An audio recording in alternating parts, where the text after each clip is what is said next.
देखिए, दुनिया की जो सबसे बड़ी चोरियां होती है ना, वो हमेशा तिजोरी तोड़ने के बारे में नहीं होती। कभी-कभी ये भरोसा तोड़ने के बारे में होती हैं। और आज की कहानी एक ऐसे ही इंसान की है जिसे सिस्टम की हिफाजत के लिए रखा गया था, पर उसने उसी सिस्टम को अंदर से खोखला कर दिया। चलिए सीधे चलते हैं अटलांटिक सिटी। तारीख है 14 जनवरी 1995। जगह है शहर का मशहूर बैलीज पार्क प्लेस कसिनो। इस दिन यहाँ कुछ ऐसा हुआ जिसने ना पूरी गेमिंग की दुनिया में तहलका मचा दिया। वहां एक कीनो मशीन पर किसी की किस्मत चमकती है और सीधा $1 लाख का जैकपॉट लग जाता है। अब ये कैसीनो का अब तक का सबसे बड़ा कीनो प्राइज था। मतलब एक ऐसी जीत जो किसी की भी जिंदगी बदल दे। पर कुछ तो था जो ठीक नहीं लग रहा था। अब देखिए, कीनो में 8 के 8 नंबर सही लग जाना, इसकी संभावना पता है कितनी होती है? करीब करीब 2,30,000 में से एक बार। तो क्या ये सिर्फ किस्मत थी?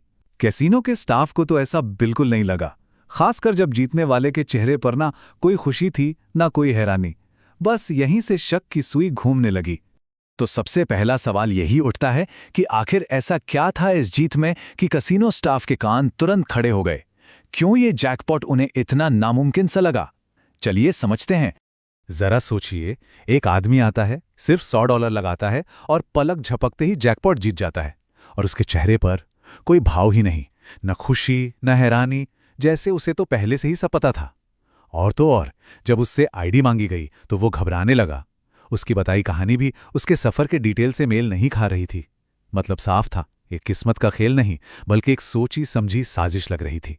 तो भाई जांच शुरू हुई और जो सच सामने आया उसने सबको हैरान कर दिया। इस पूरी साजिश का मास्टरमाइंड कोई बाहर का चोर नहीं था, बल्कि एक ऐसा आदमी था जिस पर कोई कभी शक कर ही नहीं सकता था। इस पूरी डकैती का जो आर्किटेक्ट था वो वही आदमी था जिसे इसे रोकने के लिए नौकरी पर रखा गया था। नाम था रॉन हैरिस। और हैरानी की बात यह है कि वो निवादा गेमिंग कंट्रोल बोर्ड का एक रेगुलेटर था। जी हां, उसका काम ही ये पक्का करना था कि कसिनोज में कोई धोखाधड़ी ना हो। आप जरा रॉन हैरिस की हैसियत को समझिए। वो पिछले 12 सालों से बोर्ड में कंप्यूटर प्रोग्रामर था। उसका काम था स्लॉट मशीनों की जांच करना कि वो फेयर हैं या नहीं।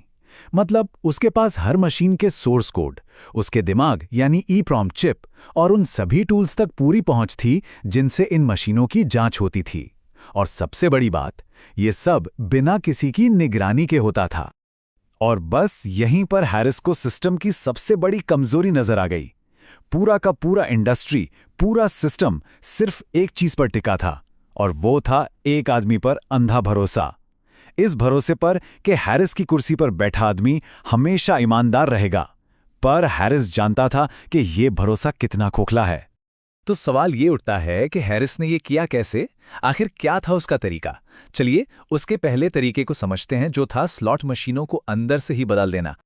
अच्छा, इसे समझने के लिए ना पहले EEPROM चिप को समझना जरूरी है। ये असल में किसी भी गेमिंग मशीन का दिमाग होता है।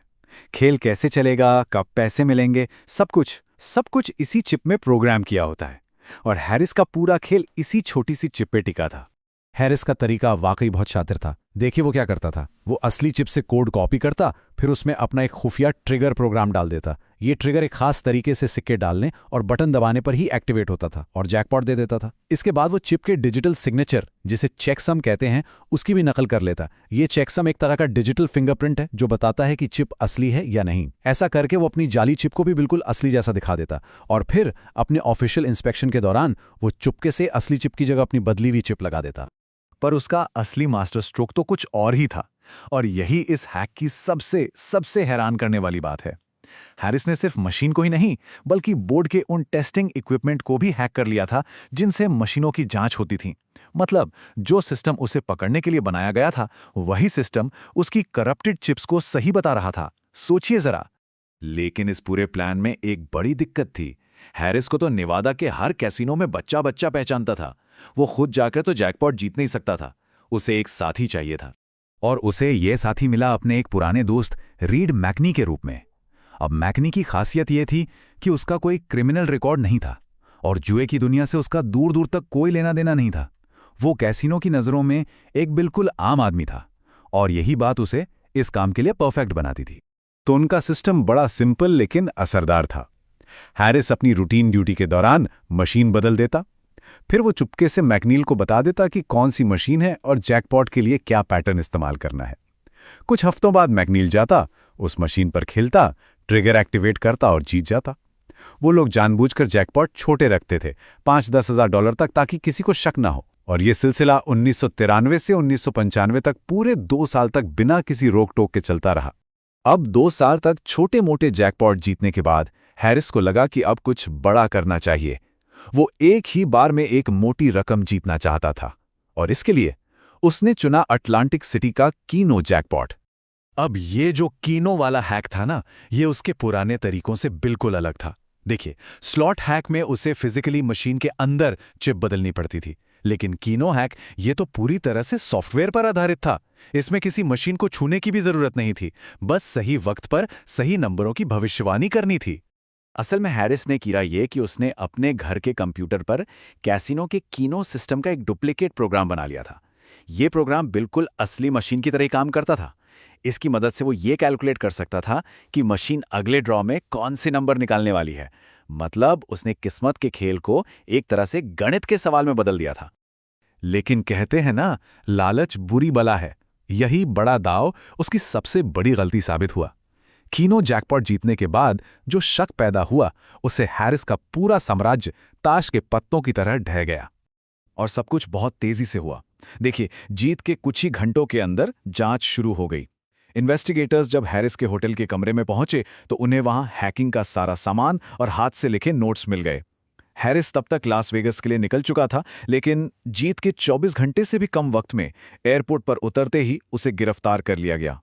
जब जांच आगे बढ़ी तो जो सच सामने आया वो और भी चौंकाने वाला था। ये मामला सिर्फ एक कीनो जैकपॉट का नहीं था। पता चला कि हैरिस ने पिछले 2 सालों में नेवादा के 14 अलग-अलग कसिनों में 33 स्लॉट मशीनों के साथ छेड़छाड़ की थी। लाखों डॉलर की चोरी सालों से चल रही थी और किसी को कानो कान खबर तक नहीं थी। तो इसका अंजाम क्या हुआ? रॉन हैरिस को सिर्फ 2 साल की जेल हुई, लेकिन उस पर हमेशा के लिए किसी भी कसिनो में घुसने पर पाबंदी लगा दी गई। उसके साथ ही मैकनील ने सरकारी गवाह बनकर सब कुछ सच-सच बता दिया, इसलिए उसे कोई सजा नहीं हुई। पर हाँ, इस घटना ने पूरे कसिनो इंडस्ट्री को एक बहुत बड़ा सबक सिखाया और सिक्योरिटी के नियमों को पूरी तरह से बदल दिया गया। रॉन हैरिस की ये कहानी हमें एक बहुत ज़रूरी बात याद दिलाती है कि सिस्टम की सबसे बड़ी कमज़ोरी अक्सर कोड या टेक्नोलॉजी में नहीं होती है, बल्कि उस भरोसे में होती है जो हम इंसानों पर करते हैं। और ये हमें सोचने पर मजबूर करता है कि आज की इस डिजिटल दुनिया में हम ऐसे किन सिस्टम्स पर आंखें बंद करके भरोसा कर रहे हैं, जहां शायद कोई और रॉन हैरिस अपने मौके का इंतजार कर रहा हो।